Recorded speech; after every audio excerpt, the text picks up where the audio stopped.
के लिए भी इम्पॉर्टेंट होंगे और इससे रिलेटेड सवाल आपके कॉन्सेप्ट बिल्डिंग के लिए बहुत ज़रूरी हैं। मैं ये हमेशा मानता हूँ कि बहुत सारे बच्चे या बहुत सारे टीचर्स भी ऐसे होते हैं जो कि सिर्फ फैक्ट पर जो है काम करते हैं, वो कॉन्सेप्ट बिल्डिंग पर काम नहीं करते हैं। आईएएस मार्गदर्शक चैनल हमेशा आपके कॉन्सेप्ट बिल्डिंग पर काम करता है। ये एक ऐसा कोर्स होगा जो कि आपके बुक्स में या तमाम और जो आपके रीडिंग मटेरियल्स होंगे उनमें इसकी उपस्थिति कम दर्ज हुई होगी या ना के बराबर होगी, लेकिन मैं यहाँ पर आप लोगों को उसको पूरी तरह से कॉन्सेप्ट बना करके आपको जो है देने की कोशिश करूँगा। आप भी अपने सवालों के जरिए, अपने सजेशंस के जरिए उस पर बात करिएगा। ये है क्या, ये मैं मान करके चलता हूँ कि भारतीय राज्य व्यवस्था पर या इंडियन पॉलिटी पर तमाम जो थिंकर्स हैं उनका असर पड़ा है, जो हमारे फ्रीडम फाइटर्स रहे, स्वतंत्रता सेनानी रहे, उनका असर पड़ा हुआ है। अदर जो नेशंस हैं उनके जो कॉन्स्टिट्यूशंस हैं उनका भी असर पड़ा हुआ है। लेकिन साथ में ही अगर विशेष तौर से कहें तो अगर हम एंशिएंट हिस्ट्री से लेकर के मॉडर्न हिस्ट्री तक के बारे में बात करें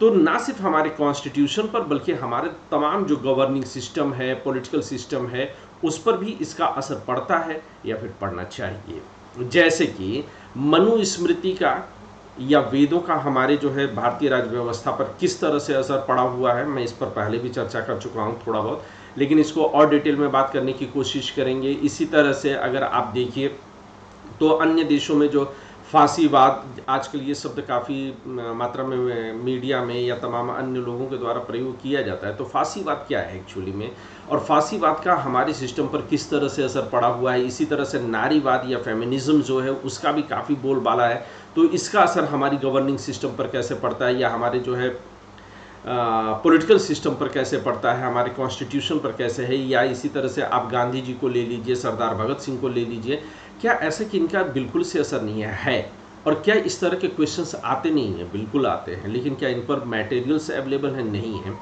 तो करीबन 10 या 12 क्लासेस में छोटे छोटे क्लासेस बनाऊंगा आधे आधे घंटे के तकरीबन, जिसमें कि हम लोग इस पर बात करेंगे कि कैसे इन अछूते विषय जो अब तक हमारे रहे उन्होंने हमारे गवर्निंग सिस्टम, हमारे पॉलिटिकल सिस्टम, हमारे कॉन्स्टिट्यूशन को, हमारी कंप्लीट पॉलिटी को जिसने प्रभावित किया, उस पर बात करेंगे। तो जुड़े रहिएगा, बने रहिएगा।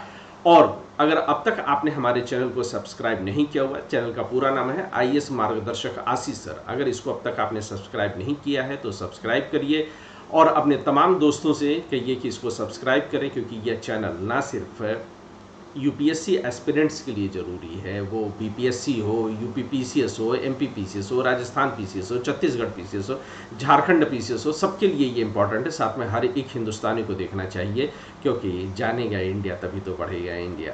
तो इंतज़ार करिएगा, जल्द ही आप लोगों को इस तमाम खूबसूरत जो हमारी थ्योरीज़ हैं, कॉन्सेप्ट्स हैं, वो मैं आपके सामने प्रस्तुत करने की कोशिश करूँगा। तब तक खुश रहें, मस्त रहें, आबाद रहें, आप सब जिंदाबाद रहें। शुक्रिया दोस्तों।